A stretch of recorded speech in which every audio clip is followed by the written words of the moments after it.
Hey guys, Pauline here from Zilch Beauty, certified makeup artist and content creator, and today I'm back with a really fun subtle tutorial to show you how to pair their brand new powder blushes with their OG cream lip and cheek shades. Both great products to bring color and warmth to the face.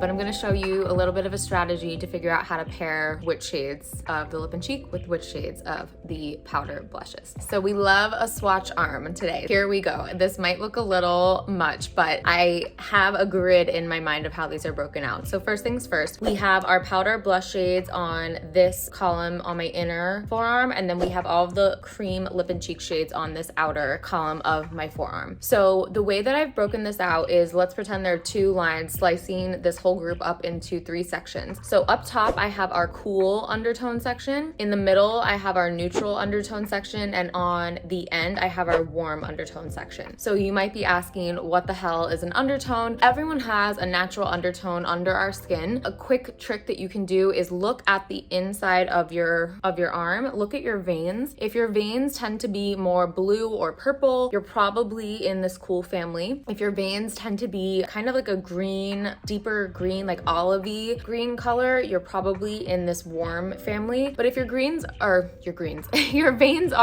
kind of green and blue, you're usually a neutral undertone. So that's normally where mine lie. I do have some purple veins, so I'm mostly neutral, but I can steer toward cool every now and then, especially in my face. I have a bit more of a rosy undertone than the rest of my body. But it's good to know your undertone first before you go ahead and kind of see which ones will be best for you. But up here, let's go through the actual shades. So for the lip and cheek, we have Riveting Red and Plum in that cool cream lip and cheek family. For the powder blush that I love to pair here is Blossom Bound. I think that all of these shades look naturally good together. And again, if you have that cool undertone, any of these pairings will look great on you. For that neutral family, we have Perfectly Pink and Mauve for the cream lip and cheek. And then we have Pink in a Pinch for that powder blush. And then for the warm family, we have Dusty Rose and Coral. And then we have Daytrip at Dawn for that powder blush. Now, there are no hard and fast rules at the end of the day with makeup. Any of these shades could go together, but per the color wheel method of cool and warm and really using the natural undertones of these shades on their own, these are the best ways to pair. So right now on my face, I actually have a little bit of coral lip and cheek on my cheek and lip. I'm going to show you how that Daytrip at Dawn can be added underneath the cheek to give it a little bit of that powder warmth. So I'm using our fluffy brush from the travel brush kit. These powder blushes are super pigmented. You have to blend a little bit more than with the lip and cheek just because the cream, you can buff it out with your finger with a flat brush. But with this, I like to just start really